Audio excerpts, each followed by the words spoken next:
This is the Can Lou Show. I'm your host, Trent. And it's your boy, Josh. And it's going to be a real good episode today. Let's go, man. The NFL season has concluded, just like those Buzzballs were finished. But, I mean, Buzzballs, man. We're still trying to get their sponsorship, right? Hey, we're waiting. Look, we're putting you in the first 15 seconds of our episode.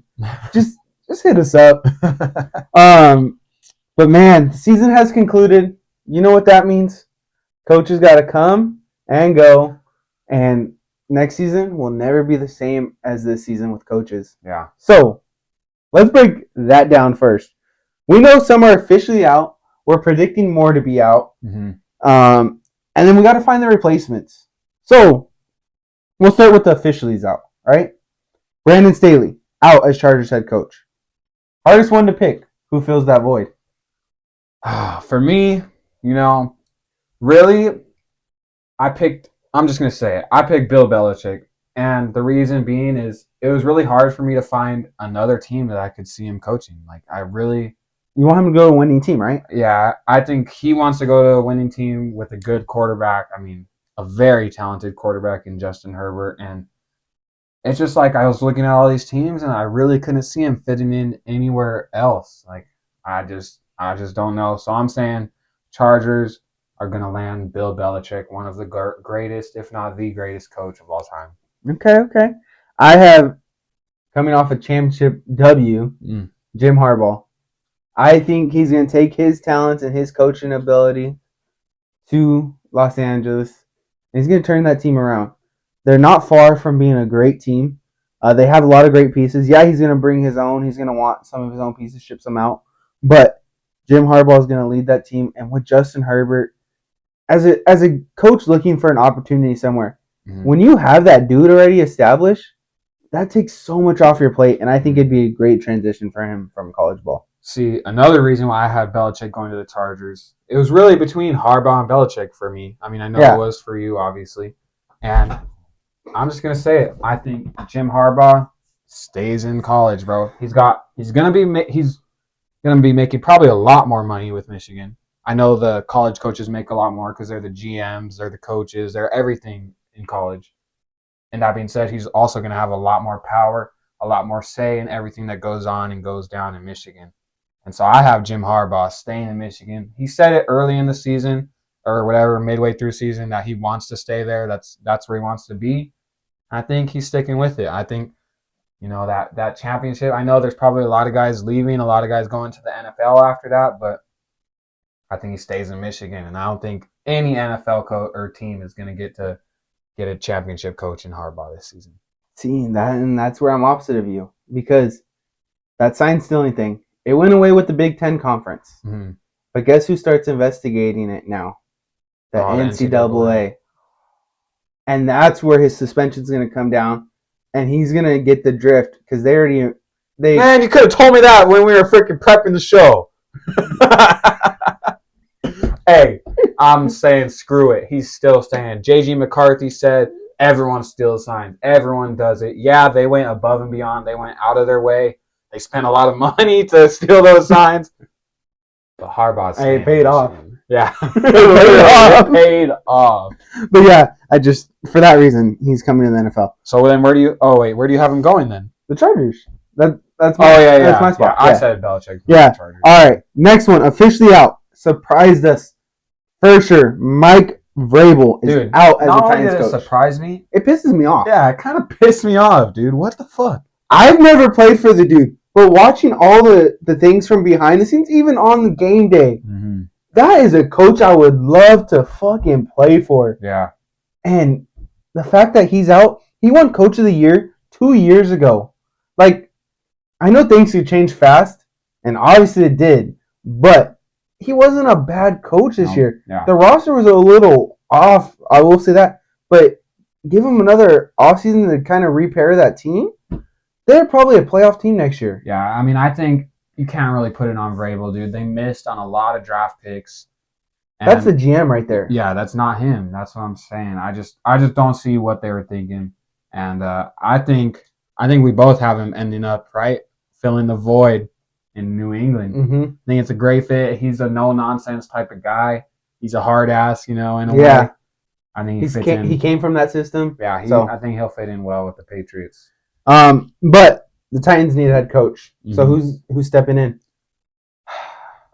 I think Eric Bieniemy. I think he's been... Damn, out of all the options, we have the same one. That's pretty crazy. I know we're probably going to have the same ones a couple times, but yeah, I like that pick right there. Yeah, I think he's been a stud. I think Commanders are obviously... they already fired him? They haven't fired him. They're cleaning house, though. They're cleaning new house. Owner, new GM. I think they're cleaning house, and I think Eric Bieniemy is one of those guys that's just like Vrabel is going to get a spot right away, and I could see him going and coaching the Titans. All right. Next one. Arthur Smith is out as the Falcons head coach. Not very surprising. They kind of had a downfall, so kind of expected. I see him ending back up in the NFL. I'm just not sure as a head coach.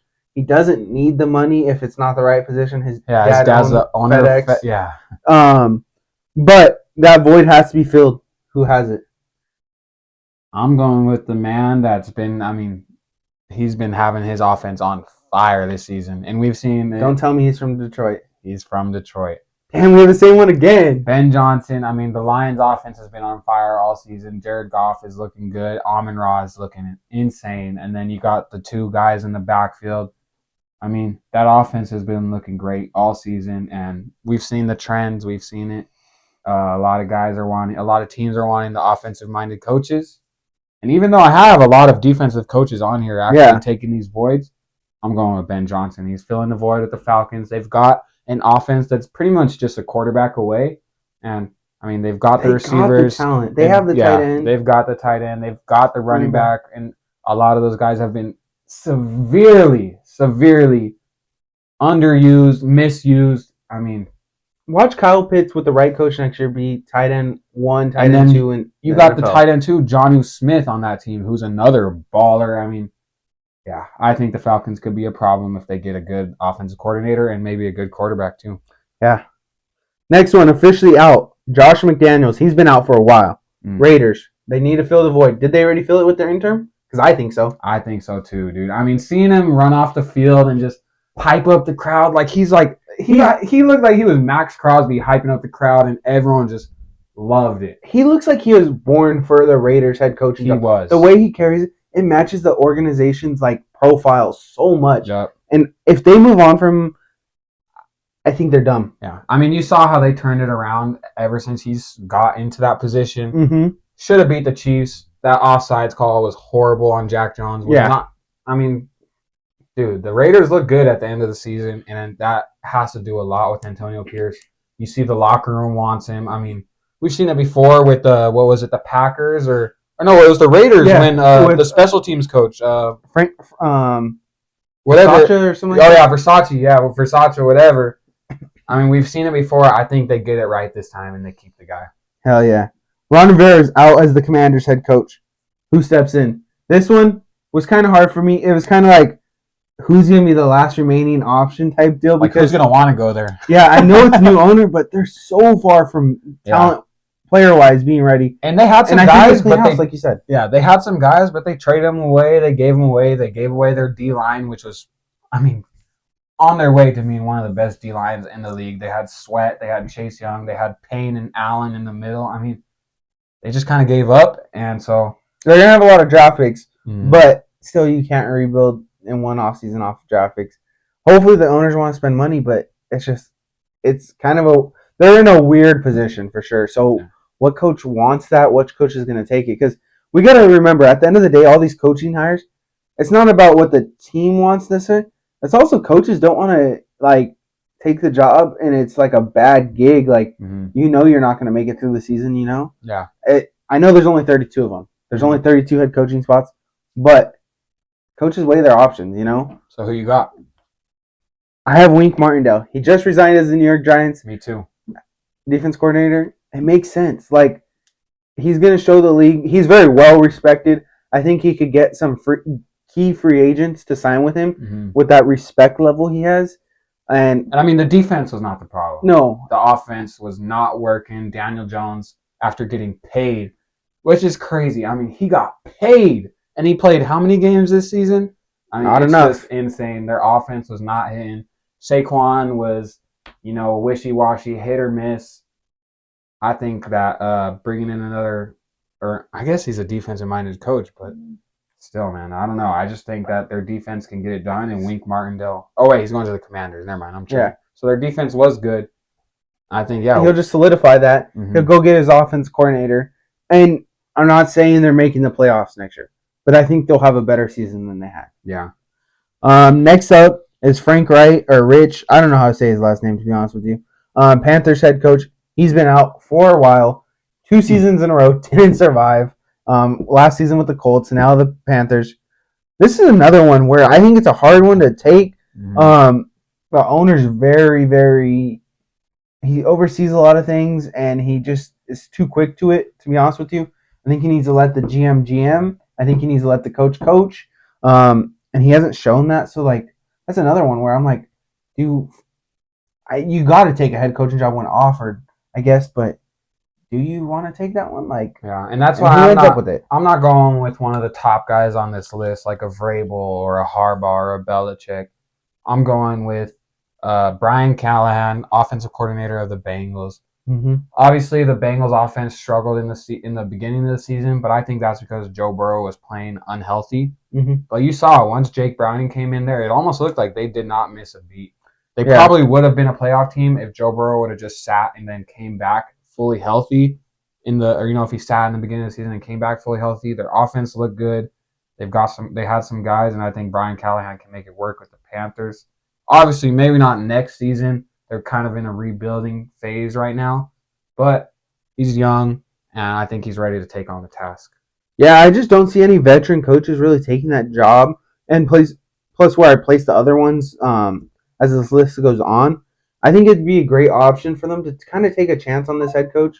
And hopefully this one pays off because I don't want Bryce Young's career to go to waste because a couple more bad seasons and he's kind of screwed in a sense, but we'll just see where that goes. Yeah, I mean, you've seen what Brian Callahan did. Obviously, Joe Burrow is a generational talent, but then Jake Browning goes in there, and like I said, they didn't really miss a beat.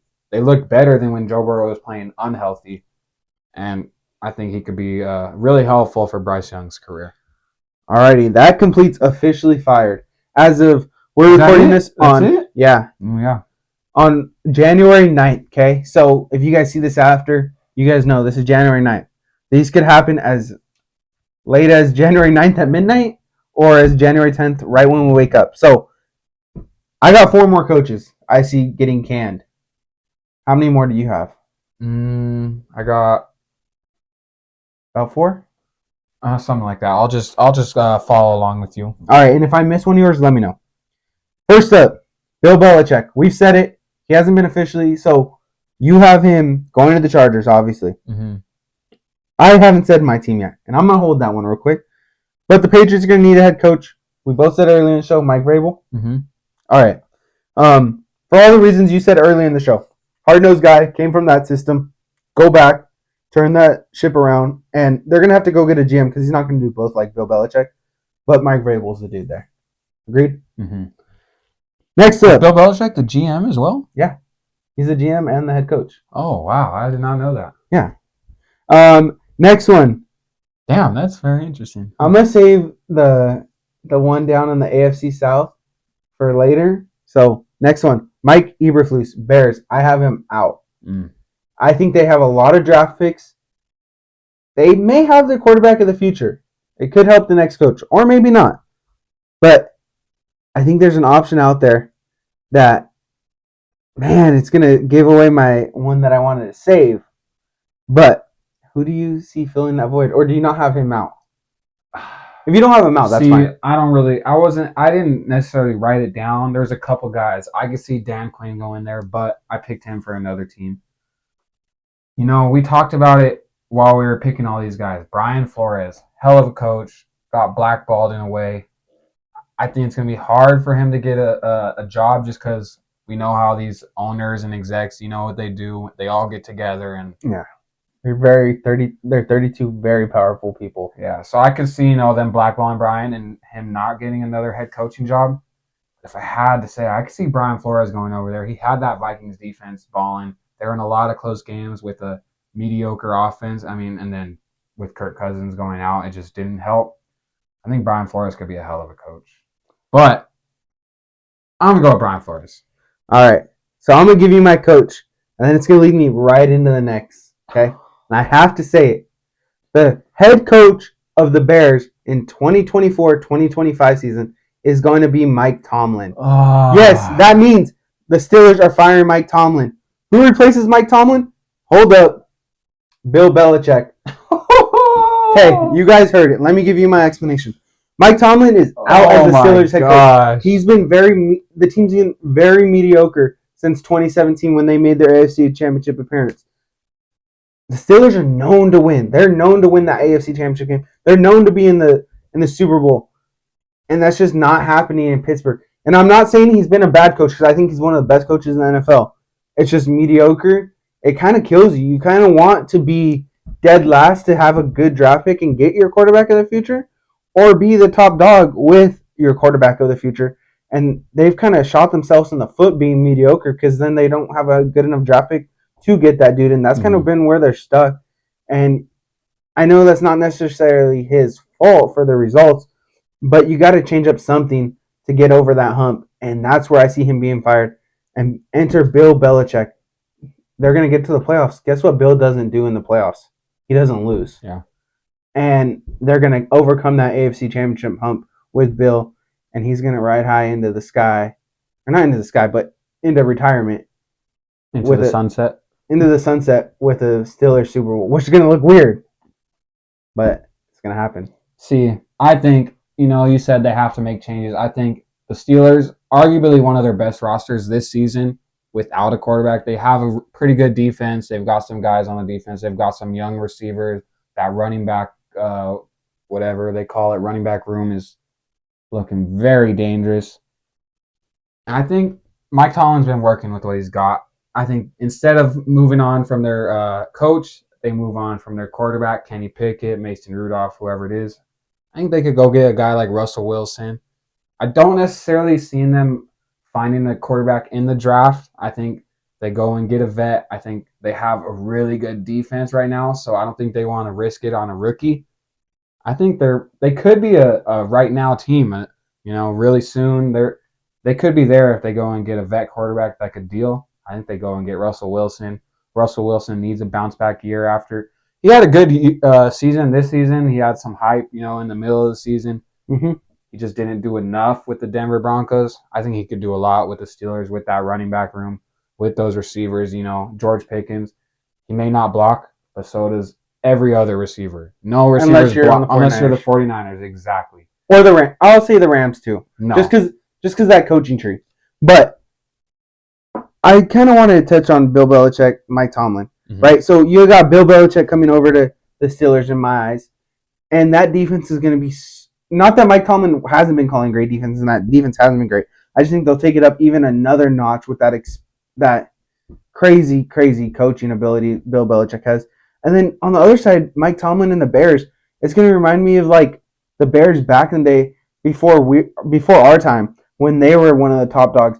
Send over Mike Tomlin, and they could truly be that within a year or two, maybe a couple more. But the talent they're getting and what they could pull, both of those teams could get better by both of the switches. So that's kind of why I had it. I know it's crazy. Yeah. But if you're coming over from the clips, now you heard my explanation. Because the clip only had that little part.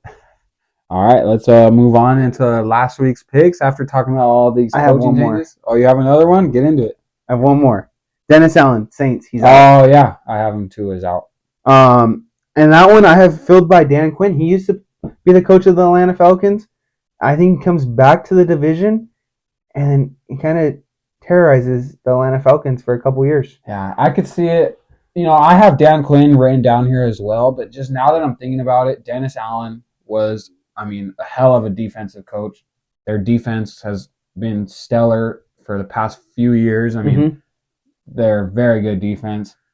Maybe they want to switch it up. Maybe they want to go and get an offensive-minded guy, get a good D coordinator. Maybe they're feeling like their defense is already set. Yeah, I can see that. I could see them going after an OC now that I'm thinking about it. But I also have Dan Quinn written down here. Okay. And that leaves one of our coordinators off this list. Thank God. Steve Wilkes, welcome back to 2024-2025 season.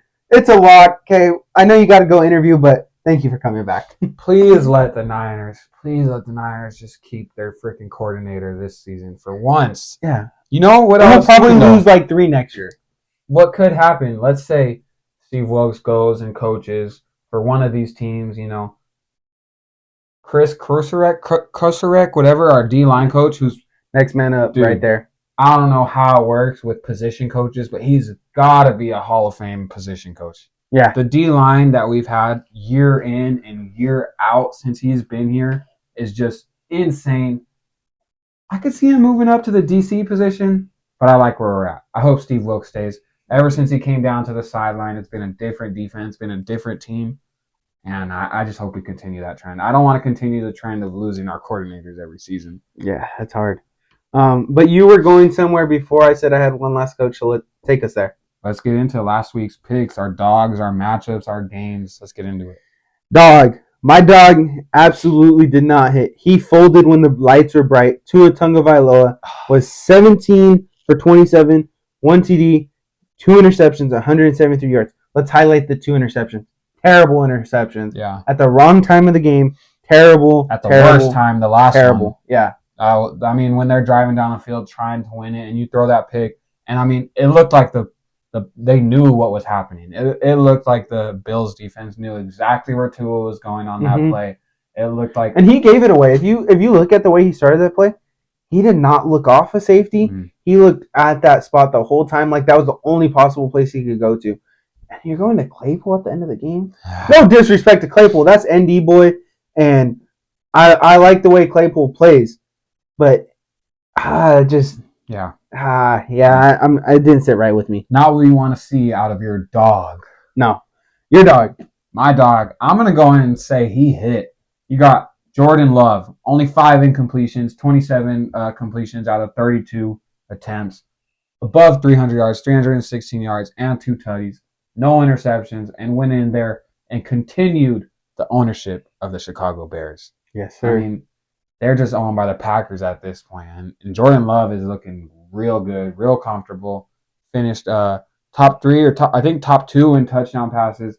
Mm-hmm. And, I mean, he balled out this last week going into the playoffs. So I think I'm sealing it and stamping it. Jordan Love was my dog of the week. Packers got their guy for the future. Mm-hmm. I don't know what it is over there, but they don't go through many quarterbacks, and I think he's gonna be the next Rodgers and Brett Favre, and that's early to say, but dude, every reason for he's given me. And it's crazy because I know, even to me as a 49ers fan, I'm not a Packers fan. I was like, what the fuck are they doing drafting Jordan Love? Mm-hmm. Why are they not drafting Justin Jefferson or someone? And they went and drafted a quarterback when you have Aaron Rodgers coming off, what was it, back-to-back MVPs or one MVP at that point? MVP, and then he went and won. Yeah. I mean, I know Packers fans are confused. They were mad, but I know they're happy now. It was a win in the long run, and Jordan Love is looking real good in Green Bay. Yeah, and I just got to give him a shout-out, man. Got to give him a shout-out. Like, I know we've been highlighting him for the past couple minutes, but he's impressed me. When they drafted him, like you said, I'm a big Aaron Rodgers fan. Mm-hmm. And it was like, damn, that's what they think about Aaron Rodgers. And right? Like, imagine if they would have gotten Justin Jefferson and Devontae Adams on the same team. Woo! But hey, they were thinking about the future. I guess they knew something that we didn't. Jordan Love is balling. Yep. Matchups. I'll go first on this one. Yeah. I mean, my guy didn't even play. My matchup was Kelsey versus DJ, Derwin James. I thought Kelsey was going to have a big game, will himself into that 8 consecutive 1,000-yard seasons. Yeah, and that's why I thought he was going to play too. I thought he was going to help them also try and, go on a big win into the playoffs. Did they end up losing that game? I know they were losing. No, they won. Oh, they ended up winning 13-12 against the Chargers. I mean, the Chiefs have just been falling apart this season. Kelsey didn't play, so my matchup wasn't a hit. All right, my matchup's going to lead us right into game number 1 that we're going to talk about. CJ Stroud, Gardner Minshew. From a quarterback standpoint, CJ went 20 for 26, 264, 2 TDs. Gardner went 13 for 24, 141 in the air, and no TDs. So I'm going to say C.J. Stroud won this matchup, Of course. clear as day, and boy balled. And I just want to highlight one play before we get into the rest of the game. He is dropped back. Their first play. No. That was a good play, but that's not the play I'm highlighting. Oh. He's dropping back. He has pressure. He's getting spun because they're tackling him at his legs. And he just finds the one little second to throw the ball. He lofts it up perfectly enough where it's to the sideline and only where his receiver can get. Okay, I know there has to be luck in that play, but there also has to be skill in that play. Like the fact that your momentum's going one way and you're still able to just launch it and get enough airtime and put it to a spot where it might be a bad pass, but it's my receiver and no one, and his receiver got it. Yep. So I want to highlight that before we get into the game. Now, the game. You said it. Go ahead. Yeah, I mean, that first play, he had a couple of those passes. He had a lot of those passes all season. But, we saw it. On that first play on offense, they had the check down. They had Singletary, I think it was, in the flat. Or no, it's in the middle of the field. But he said, nah, I like my guy against their guy. He went and he fucking threw that ball for a touchdown on the first play. It has to be one of the nicest balls I've seen thrown all season. Yeah, he's got a pretty ball, dude. Yeah. Pause. Good thing you left it at one. He's got really pretty balls, dude. All right, moving on. I mean, dude. Go ahead. Not only did C.J. Stroud have a game and cement himself as this year's Offensive Rookie of the Year, I mean, come on. There's no debating it at this point. Yeah. But Nico Collins went off. What was it? 195 receiving yards? Yes, he had a 75-yard target. But yes, he still had 8 receptions and 120-something yards after that. He balled. He went off. He's had some games like that all season. I mean, come on, man. If they had Tank Dell, oh, man, they'd be a problem right now. Yeah, and to the flip side, the Colts weren't playing bad. They were playing good. And yeah, John Taylor had himself a day. I know he went to the locker room late, and this is where it comes to bug me. Fast forward, last play of the game for the Colts. Sorry. I was joking. I don't know that buzzball bird. Shout out. Yeah, shout out buzzball. That last play for the Colts, really. You have a backup running back in. I know the ball could have been better. And I know probably if Jonathan Taylor is in, they probably are covering the running back a little harder. But backup running back in, and it hits his hands. What do we say as a receiver? If it hits your hands, what is it? It's catchable. Yep. I mean, if it's in the wheelhouse, it's catchable, dude. And just to the backup running back on the last play, season on the line. And not even, I mean, they also have Zach Moss, who was top 5, top 3 in rushing yards all season until once he tailed off, once Jonathan Taylor got a little healthy. But, dude, he's a good back, too. Yeah. I don't know what exactly happened. But shout out to that. I forget his name, the running back that dropped it. Took all responsibility. Mm-hmm. He said, I feel like a failure, but, everyone has those plays, Yeah. And I'm not putting this on him for dropping it. I'm putting it more on the play call. Yeah. And the coach was probably in his ear telling him where to go with it. And in that 15-second gap, right? But it's like on the line. Yeah. All your other weapons. Nothing against the running back because I know he's going to bounce back and have a great career to come.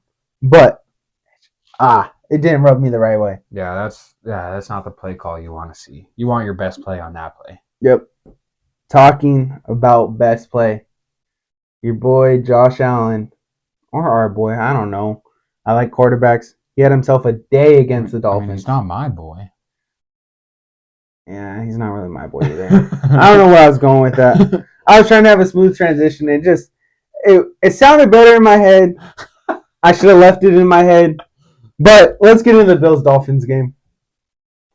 I mean, that dude, one punt for the Dolphins. They punted one time, and the Bills took it to the house, 96 yards. That has to be one of the plays of the game. Besides, Tua's 2 picks, Josh Allen also threw 2 picks. So I think that 96-yard punt return was just the play of the game. And I think that's what ultimately did it to him. The Dolphins jumped out in that game, and they just fell apart. And it was like they knew they had the lead, and they knew they had the division on a lock. And then they checked out. And it's like, 4 quarters of football. Mm-hmm. You got to play it till the very last whistle, and they didn't. Yeah, especially late in the season, man. You can't let up on the gas pedal at all. Nope. And then, I mean, you have Tua going and throwing that pick at the end of the game. Doesn't help either. I mean, man, the Dolphins just did not get it done when they needed to most. They've showed that they haven't been beating these above 500 teams besides the Cowboys, which who also have not beaten very many 500 teams, if any. Have they beaten any? The Cowboys? Yeah. The Lions. Oh, the Lions. Okay. Are we really giving them that win? So, no, they have not beaten any teams above 500 either. So, I mean, yeah, it's going to be a weird playoffs. And I think these two teams, I know we'll get into it later with our guest that is coming on. Guys, we are having a guest. I'll get into that a little bit. But I could see these two teams kind of matching up in the playoffs one more time. Yeah. But with that being said, before we get there, if the Dolphins would have won, they would have played in the first round, huh? They would have played right back to back. Yeah. That would have been weird. That would have been very interesting. Let's get into our 49ers time. 49ers segment. Guys, I know you're going to come at the comments. We're in LA. All these Rams fans are going to come at us. Dude, we say, did not We won. Shut the fuck up. Yeah. I mean, when our starters were in and their starters were in, we were up 20-7. And yes, we gave up the lead. But I just got to say, we got to highlight some bright spots. Our offense was working without CMC, without Brock Purdy. Our two, I mean, obviously Trent Williams is probably the best player on the team. Maybe he only played one series too. Yeah, he only played a series. And our offense was moving. I mean, Elijah Mitchell is looking good. I loved watching our O-line play. That was a great game. And I think, I mean, it looks we definitely are better with CMC and Purdy. Of course, they're the two MVP candidates. But it was good to see that we were still working, we were still moving the ball, still getting in the end zone. And I think you got to look at the bright sides. Yeah. What I have here is what you hit on, what I hit on already. It's 20-7 going into the half, right? We lose 21-20. We didn't have a single starter out there in the second half. I know it's going to sound weird, but respect is given when it's due. Shout out Puka for breaking the record. Dude, it sucks to be on us, right? It's going to be that catch shown every year that a receiver gets close as a rookie. But bro's a baller, and shout out good football, and Puka did his thing. Yeah, I mean, he's been doing his thing all season. You know, he's had the big catches. He's had the diving catches with no gloves on. I think in the rain, too, maybe even. I mean, he's had a hell of a year. And you're getting a little too passionate there, so yeah, fucking right. But no, I just got to give respect. You know, I'm a receiver. I got to give respect to my receivers. Puka had a hell of a year, and I think he's going to have a hell of a career. Yeah, agreed. With that being said, we said some of our starters did not play. Only a couple, but then they played the first half and sat. So they started their rest, and now we're on a bye. Mm-hmm. I think this is huge for us. We had a couple players banged up, and what better time to not just recover, but also get better without having to play a game. And no stress about, like, possible loss. We're on to the next round. It's 2 more wins. We're in the Super Bowl. But for now, we got to just rest up, watch these games, see who we're going to play, focus in, and get ready for our chance at our first playoff game the following week. Yep. Yeah. It's big time that we get this resting week, especially, you know, we've had some guys that are banged up. Hopefully we get our safeties back. We get freaking Eric Armstead, who was having a career year this season. I mean, balling out of his mind. Breaking news. He did practice. Or he's slated to practice tomorrow. That's big time. And then we're getting Purdy and McCaffrey back. We're getting all the guys back. You know, it's great that we're getting healthy this week. Jawan Jennings is out of concussion protocol. I think we only lost one guy against the Rams, Farrell. Yeah. But he's career or not season ending. Yeah, he's supposed to come back. Good. Yeah. And even George Odom, who, I mean, I think would have been first team All-Pro, Pro Bowler, special teamer. He was having a hell of a season. He's been a hell of a special teamer all of his career. I mean, I think that's going to be big time if he. There's one name that I have not read enough into to bring this up, but I'm going to bring it up. Did we hear Drake Jackson's name this postseason? Because I have no idea what happened. I think he's out for the season, I'm pretty sure. Really? Yeah, I want to say he's been out for the season. I don't think I've seen him on the injury report. I haven't seen him go to the IR. That's the thing. But remember week 1, 3 sacks. We were like, That's as much as he had last year. He's gonna have himself a year. And obviously, we didn't know we were trading for Chase Young, but it stayed at 3 sacks. And I'm like, damn, I want him to ball. Guy. He's gonna ball. We talk about everyone talks about those just those traits, those characteristics. He has the bend. He has a freakish athleticism. We've seen him do the backflips. I could see him like a similar character, like Von Miller type deal. Dude, I mean, he's literally as bendy as Von Miller, as athletic. Mm-hmm. He's a monster. He's strong. He's got those long, freakishly long arms that like go down to his freaking knees or something. And he's a tall guy. Yeah. I mean, he could be a real problem. And if we can't re-sign Chase Young this offseason, because, I mean, he's played himself into a nice contract coming up. And if we can't, Drake Jackson's going to be a cheaper option just because he's on a rookie contract. Farrell. I mean, we've got some guys. Some of the rookies that got some or showed up, in this game, we've got some guys coming up. And, I can't pronounce his name. Chris Kruserek, our D-line coach, he'll figure it out. Yeah, he's the man. Like I said, Hall of Fame coach. Damn. Are we done with 49ers? I think so. We don't have anything to talk about next week. It's going to be a nice, just relaxing football. Or weekend of football, since we don't have to stress or anything. Mm. But with that being said, guys, kind of hinted at it just a minute ago. We are having a guest. So I just want to say this is going to be coming on our show, Jayce from Up Your Score podcast.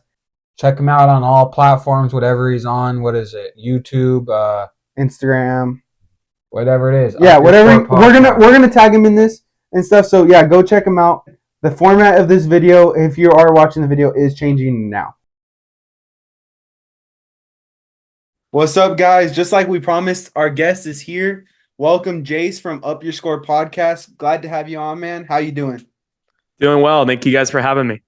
Hell yeah, man. So we're going to do our usual dog matchup. And instead of just picking 2 games, we're just going to give you all of them. And we're going to let Jayce pick his winners and tell us kind of why each game. And we're going to tell you why each game.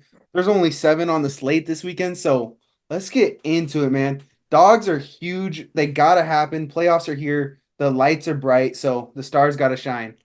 Jayce, who is your dog for this week? So my dog or matchup of the week, it's got to be the Goff versus Stafford matchup. Ooh. Because of the storyline, you got Stafford, a guy who spent, 80% of his career there before getting traded, obviously, a couple of years ago. And then, obviously, first time coming back to Detroit. And then Goff playing, obviously, against his former team with McVay. And I feel like, that's going to be arguably the best matchup just because of the story. And because, you haven't seen the Lions in a playoff game in a while, especially in Detroit. Yeah. I saw that ticket sales for the wild card round is the most expensive for that Rams-Lions game. So obviously, it's a big deal. For a very long time. Yeah, it's a big deal in Detroit, and it's going to be a great game. But that's my matchup. All right. Okay. Who do you think wins that matchup? Who has the better game? Maybe not a winner, but who probably got to go game? Stafford. He's got more experience. I know Goff's been to a Super Bowl as well, but with Laporta, pretty much, I think he's going to be out. That's a big loss. That's a huge loss. And Kyren Williams is better than both of their running backs combined, in my opinion. I mean, he's been elite all year. And take away those 4 weeks, he could be up there at the top of rushing yards. So, yeah. And we don't want to give too much away for the whole game, since we'll hit that in a little bit. Yeah. So yeah, I got to go Stafford for sure. Okay. Who's your matchup? My matchup this week, hoping they both play. I saw they're both questionable, but L'Jarius Sneed versus Tyreek Hill. I mean, Sneed and McDuffie, and then also you got Waddle on both sides. So, just receiver versus DBs in that game is going to be a crazy matchup. Sneed's been playing great ball all year, just playing with the I don't give a fuck attitude, really. Like, he'll get up in your face with anyone. And we saw it the first time they met in the regular season. He really didn't care. He matched up with Tyreek well, so I'm looking forward to that matchup. They need Tyreek to have a big game in the playoffs for them to, keep moving forward. So I'm going to go with Tyreek on that one. But anything could happen, dude. Sneed's been playing a hell of a game or a hell of a season, and so has Trent McDuffie. So I'm looking forward to that one for sure. Hell yeah. My matchup this week is going to be Derek Stingley versus Amari Cooper. I think this is going to be a huge factor in the outcome of the game, and you're putting their best corner on their best receiver. Yeah, it might not be the best game of the weekend, but it kicks off playoffs, and Dude, it could turn out being one of the best games it of the could. weekend. I could see an upset. I mean, or you could see the Browns handling business. Either way, I think this matchup's going to be a huge part of this game. Mm-hmm. And with that said, I think Amari Cooper wins this matchup, but I don't know if that makes the result of the game in the Browns' favor. Yeah, I could see Amari Cooper having a game. You know, Joe Flacco's been slinging it ever since he came back. Amari Cooper has been having himself some games. He had the 260 something yard game Yeah. a couple weeks ago. So yeah, I could see that for sure. We also do a dog. I don't know if you chose a dog, but a dog is just someone that goes off this week. Your player of the week. Do you have a pick for this week? So yeah, my dog of the week, it's got to be Josh Allen. Josh Allen has to have that game. I feel like the Bills-Steelers game is probably going to be the biggest blowout game, in my opinion, of the 6, I feel like. Yeah, especially with TJ Watt going down. So I feel like, it's got to be Allen's game. Unless Cook has another legacy game, you never know. But it's got to be Allen for me. Mm-hmm. I like that. That's the smart and, the most likely pick right there for a dog. Mm-hmm. What do you think his numbers are going to be? I think he definitely, I'm going to say 3 touchdowns. I'm going to say, depends how far they're up, but I'll say he gets around 280, 300 yards around there. Okay. But he's also probably going to throw a pick. Yeah. But yeah. Probably 30 to 40 on the ground too, bro. He's been running the ball well. He was like their number 1 runner last week too. You might see him run one in, maybe 4 total touchdowns, but yeah, definitely 3 passing. What does he have? Like 15 rushing touchdowns on the season, and they're not all pushes. No. I'll tell you that. Yeah. Yep. That's a good pick. What about you, Josh? My pick this week, he had a big game last week. He's had a lot of big games all season. Amon-Ra St. Brown. I've been, over here on the Can't Lose show. We're a Niners podcast, but we've been riding for the Lions ever since last season. And Amon-Ra's been balling. I think he's a big Pro Bowl snub. I think he could be all pro this year up there with CeeDee Lamb. Mm-hmm. And I think he's going to have a big game, probably double-digit receptions, over 100 receiving yards, a touchdown or 2. Just a big game for him. He dyed his hair blue. He's in playoff mode right now. Who's your dog of the week? Man, I just want to say sorry, Jayce. I know we said we're riding with the Lions, and I know that's in your you know division, what? You know what? I honestly I don't hate the Lions. It's hard to hate a team that's been bad for a while. Maybe a couple years from now, when we're gonna start battling it out, then I might hate them. Right now, I don't hate them. So it's hard to hate the Lions right now in general. They're too likable. Yeah, exactly. Dan Campbell's the man over there. Yep. Well, back to you asking me my dog. My dog this week has to be Raheem Mostert. If they want this game to go in their favor in 0-degree weather, -5, I think it's forecasted to hit at one point. Woo! I don't see the ball being won in the air, or that game being won in the air. It has to be won in the ground. And if the Dolphins wanted to go in their favor, Raheem has to play this weekend. I know he's questionable, but it's looking like he's playing. He has to have the game that his season's reflected. Yeah, dude. He's had a big season this year. I mean, is he number 1 in touchdowns this year or number 2? And number 1. He finished number 1. Yeah, number 1. So he's been having a hell of a year. I like that pick a lot. Yeah, with that being said, let's just dive right into the games, though. We're going to go straight off ESPN's list of order. So if you wrote them down differently, my bad. I didn't tell you the order. But first up, we have Browns versus Texans. On 3, go ahead and just say who you have winning, and then I'll let you talk first. But we're all going to say who won at the same time. Hopefully our audience could know whose voice is who at this point. Okay. But 3, 2, 1, Texans. Browns. Texans. Oh, you're opposite of us. Go ahead. You're the only one with the Browns. So I think I'm just going to say this. The Browns are going to be the most sleepy team in the playoffs. Mm-hmm. That's my hot take. Okay. I think not only are they going to win this week, but they have a chance to go into Baltimore next week. And we know Joe Flacco built that home. That's his home. Don't be surprised. I know a lot of stuff have to happen. Chiefs have to win. Bills have to win. But I'm just saying they can make a run. But I think it's not going to be a blowout, but Browns are going to get the job done. I think they're favored by like 2.5. It's not that I don't believe in Stroud, but they're just young. They don't have the experience that Flacco does. And Browns have just been obviously the better team. They got the better defense. Obviously, the coaches, those two guys are obviously battling it out for Coach of the Year. So two well-respected coaches. But it's really going to come down to what defense I feel like I played better. And I feel like just that Browns front, especially that, Zadarius Smith, Myles Garrett, it's just ridiculous. So I think they're going to put a lot of pressure. You could see the Texans O-line struggle a little, but yeah, I got Browns on top. Okay. So opposite of that, we both have the Texans over here. And I think we're calling for an upset. The Texans aren't slated to win this game, right, in Vegas standards. So upset it is. I think CJ Stroud, D'Amico Ryans, they both get their each side of the ball going. CJ Stroud leads that offense. D'Amico Ryans calls a great defensive game plan. He's been to the playoffs. He's done that, right? So his experience is there. Obviously, his players are going to have to lead on the veterans. I know they have Jimmy Ward over there on the defensive side. That's been in many playoff games, and it's going to come from the veteran-led experience. And CJ Stroud's not going to make that mistake a rookie makes, and that's how I see them winning the game.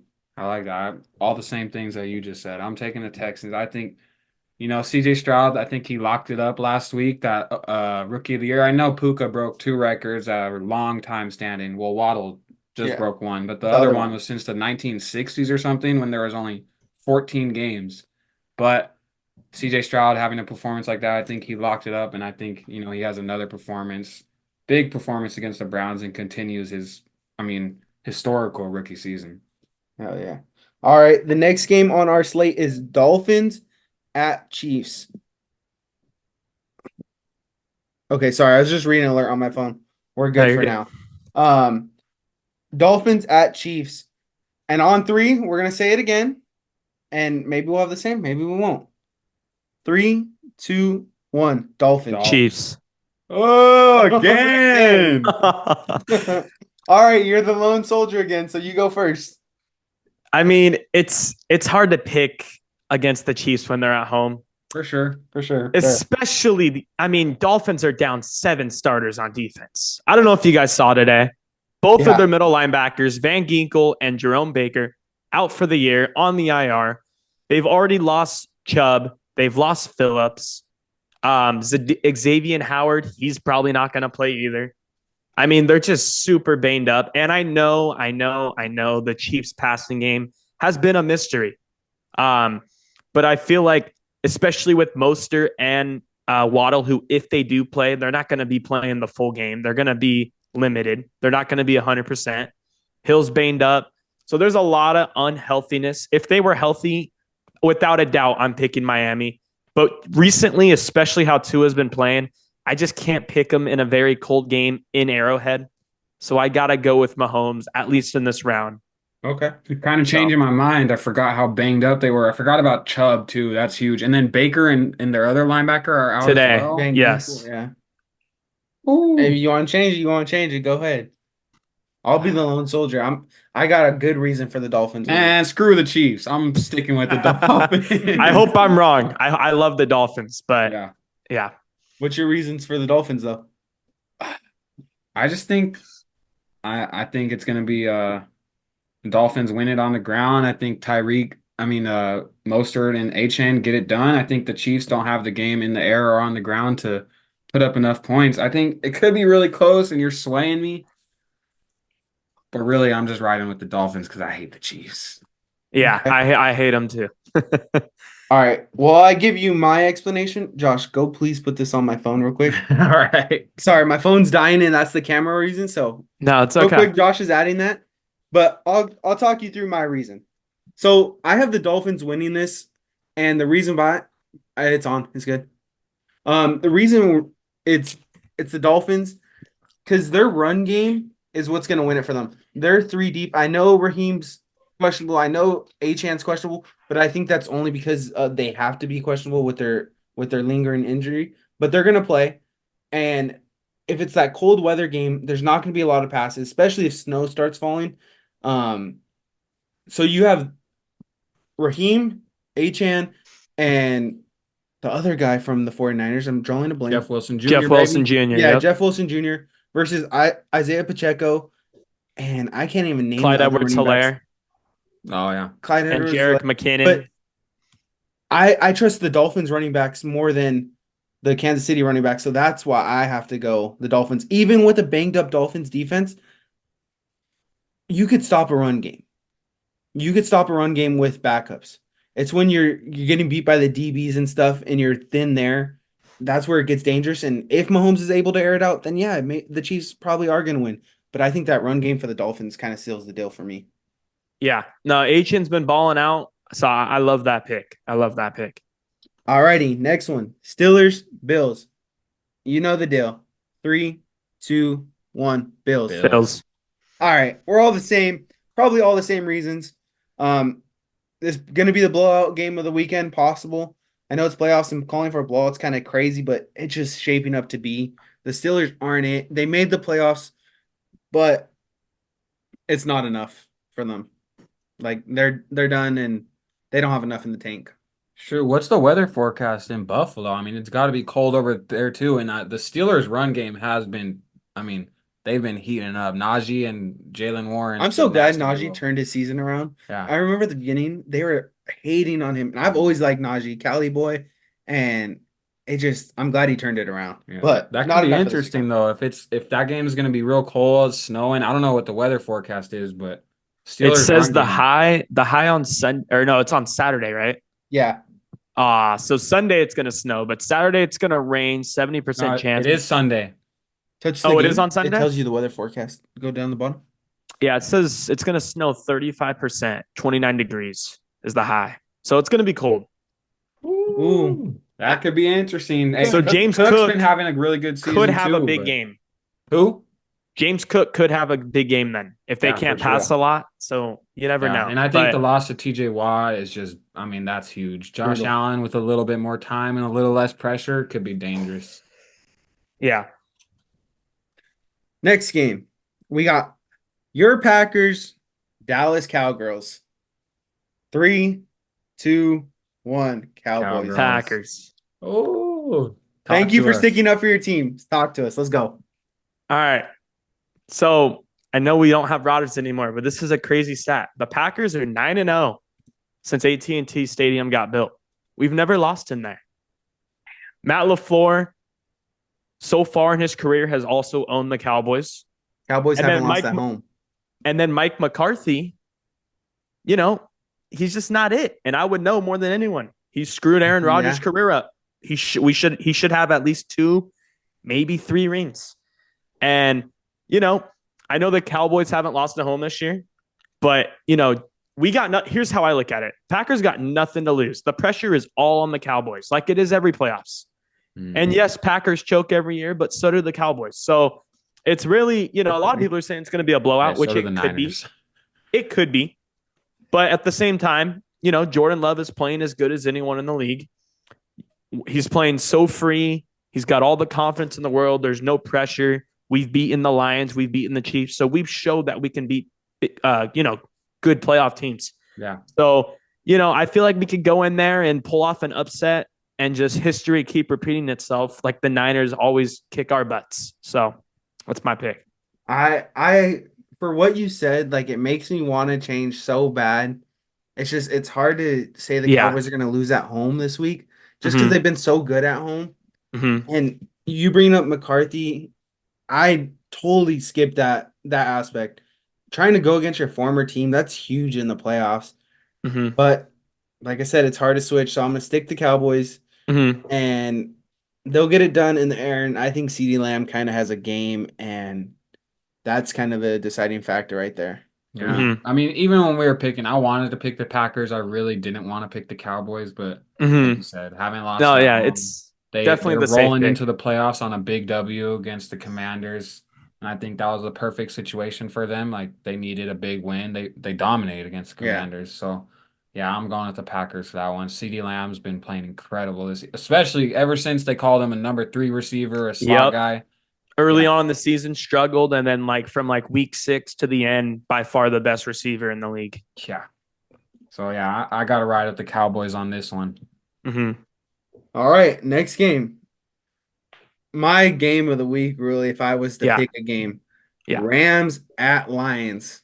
3, 2, 1. Lions. Rams. Woo! Talk to us. Let us know. So the Rams are going to go in there and they're going to win by at least 7. I'm calling it right now. The Los Angeles Rams. The Los Angeles Rams might be another sneaky team. It's going to be between the Browns and the Rams. Here's how I look at it.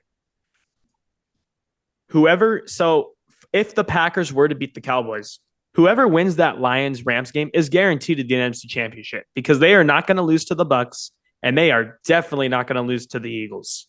So that's how I look at it. And as far as with the Rams, they just have the more experience. And, they're like the Texans, in my opinion, where, they're younger. They don't have the experience. And experience is very important. I mean, it showed over the years. We've seen more talented teams getting beat because they don't have that experience. And yes, Campbell is, at least this year is the better coach. But obviously, McVay's made it to 2 Super Bowls. He has that experience.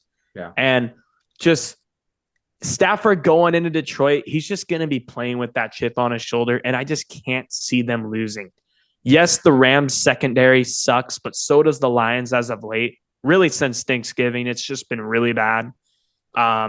So it's going to be neck and neck. I know they still have Hutchinson, but Rams have Donald. So, it's about even.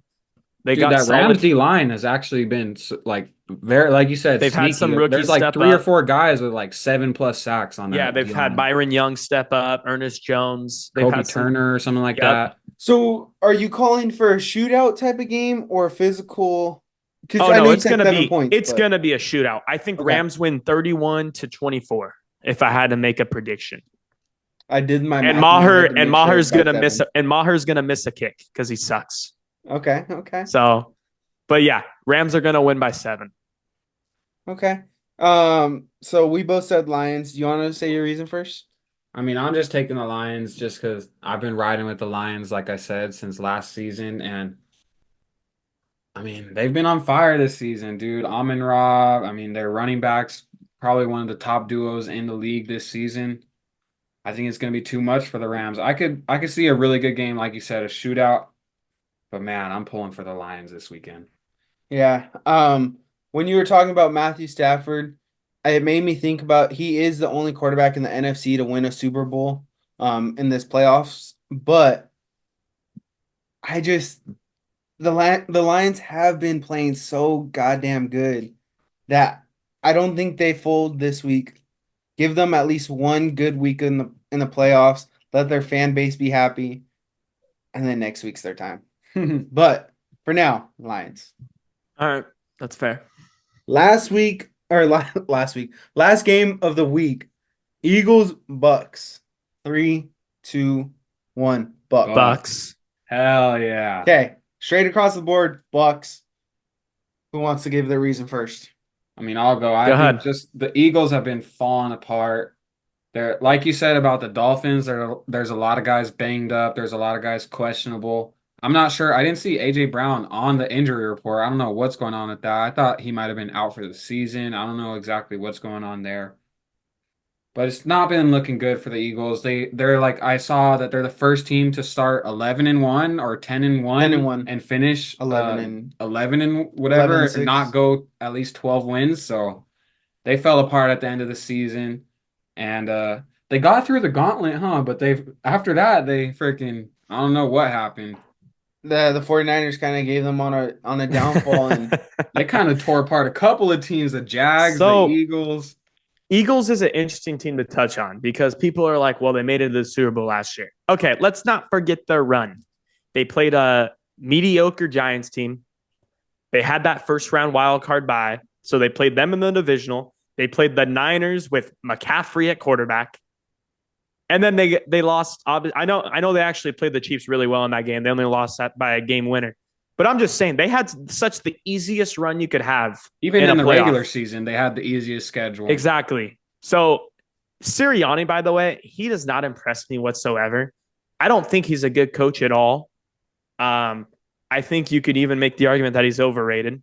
Yeah. And, if take away the tush push, I mean, this offense, I don't know. But I mean, Jalen Hurts, last year he looked really good passing the ball. This year it's been the opposite. Very, very inconsistent. Throwing a lot of picks, throwing a lot of balls in double coverage, just not reading, not making the right decision making, whatever it is. Baker, yes, he's been struggling the last couple of weeks, but dude, Baker, he had that little 4-week run, dude. He was baking. That guy was just balling out. Yeah. And looked they're like home. He found his home in Tampa. I like Todd that Bowles- reference. Todd Don't want Bowles. that to go unnoticed. He was But yeah, baking. he was baking for sure. He was cooking. I'm gonna try to clip that right there. Remind me, clip that. But yeah, I mean, Todd Bowles, I trust him more, than Sirianni. So give me the Bucks at home. Hell yeah. For pretty much the same reasons you just said, and I think Baker Mayfield has a game. The Bucks. Yeah, I almost picked Baker Mayfield as my dog of the week. I think he's gonna have a big game. Him and Mike Evans. I mean, you got Godwin, you got a couple tight ends over there. Rashad White has been a great receiving back. I mean, he's been great all on the ground and in the air. So yeah, it could be ugly for the Eagles this week. It could. I was telling you before the show. I think a blowout. I'm thinking 28-7 type of game. I mean, they just lost to the Giants by 17. So I mean, the only reason why the Eagles are in the playoffs is because how hot they started. Exactly. They don't win those games up front. They've lost their last push. They've lost their last 5 out of 6. If a team doesn't deserve to be in the playoffs, it's them. I mean, it's all right. They'll be knocked out though, and we don't have to watch them anymore. Yeah, for sure. Let's get out of the NFL to close out the show. We like to talk college ball, and it's the last week of college. It just happened, so let's just end it with the championship game. Michigan wins the national championship against Washington. What was your overall thoughts? You could go however you want to break it down. Just want to hear your thoughts on it. Well, first I want to credit you guys. You guys called it. You guys were right in Michigan. He was well. I guess it wasn't a complete blowout, but it wasn't a. He said I was listening to my podcast last week. He said the final score was going to be 42-14. I literally clipped it. The final score was 34-13. That was close. Damn. So I credit Trent all the way. Hell yeah. I don't know. Someone was telling him something. That was a good prediction. Damn. Hell yeah. Who are you talking to? I didn't even know that. No, but yeah, dude, Penix, man. First of all, though, it's one game. People are overreacting a little bit. He's still really talented. Yeah. Yeah, very talented. It just shows how good that Michigan defense is. I mean, the O-line for Washington got absolutely just threaded. I mean, every felt like and they were one of the 70% of the time, it felt like Penix already had a guy on his face 1 second after the snap. I mean, it was just brutal. McCarthy, he didn't have to do much in this game, but he kept the chains moving. But dude, Blake Corum, dude, just another monster game. And I also want to credit Edwards. He had a couple big runs. And so, when you pack up their running game with their defense, it's tough to beat. Harbaugh, he finally got the job done. Now he joins his brother who won a Super Bowl, obviously, against back in 2013. Yep. So, yeah, we might see that 2013 Super Bowl rematch for sure. But, I credit Michigan. And, they got the job done. Yeah, dude, Michigan's run game was insane. They averaged 8 yards a carry, and they had 2 backs over 100 yards with 2 touchdowns. I mean, can't ask for much more than that. It's hard to beat a team when you're averaging 8 yards a carry. You got, I think it was 300 yards on the ground or something like that. I mean, J.J. McCarthy he might have averaged 8 yards per carry. He had 40 rushing yards. They could not stop the run. It was bad. I mean, they had 2 of the longest touchdown runs, I think, in national championship history. Yeah, not looking good for that Washington defense. You guys took all my talking points away except for one, so let me just hit that. Michigan, you said it. They were in Penix's face, but I want to give a shout out to their offensive line. The holes they created, the time they gave McCarthy when he dropped back, they won on both sides of the ball in the trenches. And that's where that game was decided. Yeah. That game was won because Michigan's big boys stepped up. And I hate to say it, linemen just never get noticed until it's broken. Mm-hmm. And they didn't even get like that big of a shout out at the end of it. They gave it to the superstars, of course, which all good. They deserve it. But shout out the big boys for Michigan on both sides of the ball. Yeah. And that's literally how I want to end this game because they deserve that shout out. Yeah. And real quick, I want to touch on this because I know we're talking about offensive linemen right now. So a lot of NFL experts that I've heard think that Trent Williams is just the number one overall player in the league.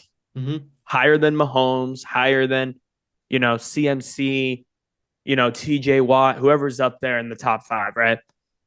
And, I tend to agree because when you have a guy like that who dominates every single play, and you just know when you run it to that side, there's going to be a hole because he's just going to run everyone over.